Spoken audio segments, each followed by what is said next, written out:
Assalamualaikum warahmatullahi wabarakatuh. Saya Muhammad bin Abdullah, pelajar sarjana pengajian Islam semester akhir, iaitu semester September 2022 di OUM Kuala Terengganu. Dalam kesempatan ini saya akan mengadakan persembahan slide menggunakan aplikasi Microsoft PowerPoint. Tajuk persembahan saya ialah globalisasi dan cabaran terhadap akidah, budaya, pemikiran dan ideologi masyarakat.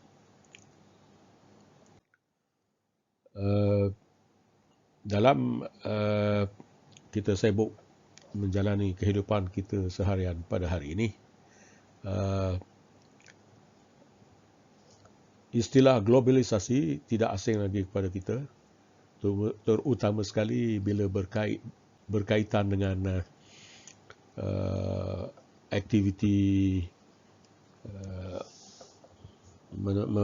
berkait dengan penyebaran ideologi barat seperti sekularisme, pluralisme dan sebagainya. Jadi oleh kerana itu kita kenal dulu apakah dia globalisasi ini, dan mengikut pemikir pada zaman ini, globalisasi ini ialah perkataan Inggeris yang secara ringkasnya bermaksud dunia tanpa sempadan. Dunia tanpa sempadan, dan berkaitan dengan itu beberapa orang pemikir yang ada pada hari ini telah mengutarakan definisi masing-masing. Sebagai contohnya, Chi Peng Li tahun 1997 menyatakan bahawa globalisasi ditakrifkan sebagai proses pembuangan sempadan dari negara-negara di dunia ini dengan tujuan untuk merapatkan hubungan di antara satu sama lain. Begitu juga Maitland tahun 1996 berpendapat bahawa globalisasi adalah suatu fenomena sejagat yang berlaku di seluruh dunia. Fenomena ini berlaku secara merentasi sempadan yang membolehkan aktiviti ekonomi, politik, budaya dan penyebaran ideologi berlaku. Saya akan membuat perbincangan berkenaan dengan pembentangan ini berdasarkan kepada 3 buah video yang saya tonton sebelum ini, dan dari situ kita akan kaitkan dengan adegan-adegan yang dipaparkan di dalam video tersebut. Daripada video yang pertama, apa yang dipaparkan dalam adegan itu ialah generasi muda yang dibesarkan di bandar-bandar besar sangat cepat terdedah kepada budaya barat melalui proses pemodenan ataupun modernization dan pembaratan atau westernization yang disebarluaskan melalui alat teknologi maklumat dan komunikasi, ataupun dikenali juga information communication technology. Dalam video yang pertama, apa yang dipaparkan, anak-anak muda sekarang di kota telah mengamalkan budaya barat dari segi pakaian, gaya bercakap dan cara mereka berfikir. Ternyata bahawa mereka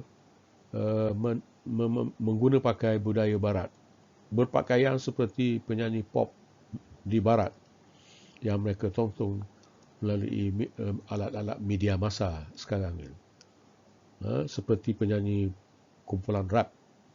Dan bila berkomunikasi dengan generasi tua, mereka tidak lagi berkomunikasi dengan bahasa yang sopan dan beradab.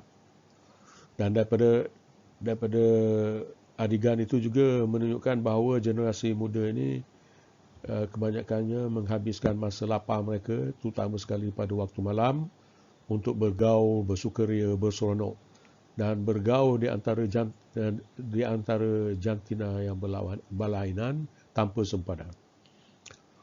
Dan ini menimbulkan masalah sosial seperti bergaduh secara berkumpulan, membuang anak dan menimbulkan kumpulan gangster dan sebagainya. Hidup dalam keadaan berseronok.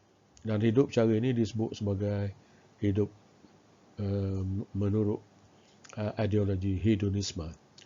Dan daripada situ timbul jugalah kumpulan yang terjebak dengan penyalahgunaan dadah untuk menyelesaikan masalah hidup dan juga hidup suka ada di antara mereka suka memusnahkan harta benda awam tanpa sebab yang mensabak. Seterusnya dalam adegan daripada adegan dalam video yang kedua dipaparkan juga bahawa anak-anak yang dibesarkan di bandar-bandar juga terdedah kepada kehidupan modernisme dan juga westernisasi, pemodenan dan pembaratan. Mereka hidup dengan menghabiskan masa lapang mereka dengan bermain game elektronik yang terdapat dalam telefon pintar ataupun iPad ataupun komputer, dan tidak menghiraukan apa yang ada di sekeliling mereka. Dan apabila mereka balik untuk menyambut, sebagai contohnya menyambut Hari Raya bersama dengan keluarga, ahli keluarga di kampung, mereka juga asyik bermain permainan elektronik. Dan mereka lupa hendak bermain permainan tradisional yang terdapat di kampung. Dan mereka juga didapati tidak dapat berinteraksi dengan alam sekitar dengan baik. Dan ini akan menghasilkan generasi yang tidak tahu menilai manfaatnya alam sekitar, dan akhirnya mereka akan terdedah dengan pencemaran bahan-bahan toksik sebagaimana yang berlaku di Johor, yang membuang bahan-bahan toksik ke dalam sungai, yang airnya merupakan sumber kehidupan mereka. Dan daripada situ mungkin akan berlaku pemulihan, tidak tahu hendak memelihara hutan belantara, dan akibat daripada situ akan berlakulah kepupusan fauna dan flora. Kemudian daripada adegan video yang ketiga, walaupun dunia dilanda oleh proses globalisasi ataupun ancaman globalisasi, ada anggota masyarakat yang masih lagi mengamalkan budaya yang baik dan bermanfaat kepada masyarakat, seperti menghargai kejayaan anak-anak sama ada di bidang sukan maupun di bidang pendidikan, pelajaran. Dan juga terdapat juga generasi muda yang mengambil cakna orang tua mereka, sebagai contoh adegan dalam video yang ketiga. Seorang anak di desa sanggup memandikan ayah yang uzur sebagaimana ayah dia memandikan mereka semasa kecil. Dan inilah di antara budaya yang patut ada pada orang kita di sebelah timur ni, terutama sekali umat Islam, sebagaimana yang ditunjuk ajar oleh Baginda sallallahu Rasulullah sallallahu alaihi wasallam.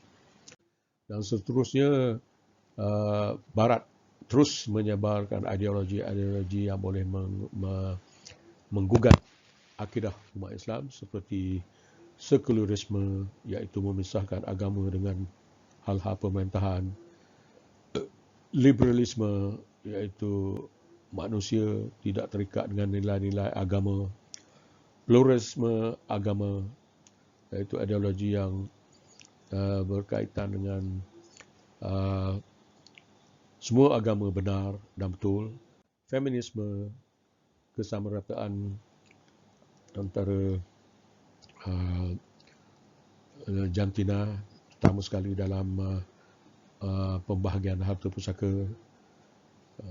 kemudian utilitarianisme, berpegang kepada prinsip matlamat menghalalkan cara, sebagai contoh merompak harta orang lain untuk membantu kaum miskin dan sebagainya. Dan hidup secara hedonisme, iaitu hidup yang berpegang kepada prinsip hidup mestilah gembira dan sentiasa mencari keseronokan dan tidak fokus kepada masalah-masalah hidup dengan serius. Dan ini merugikan negara. Dan kesimpulannya, walaupun dunia kita dilanda dengan berbagai-bagai agenda globalisasi dari Barat, kita sepatutnya, terutama sekali umat Islam, berpegang kepada apa yang dibawa oleh baginda Rasulullah SAW dengan berdasarkan kepada apa yang dinyatakan dalam Al-Quran dan hadis baginda. Dan insya-Allah daripada situ akan terbinalah generasi baru akan datang dengan identiti dan jati diri sendiri. Sekian, wabillahi taufiq wal hidayah. Wassalamualaikum warahmatullahi wabarakatuh. Terima kasih.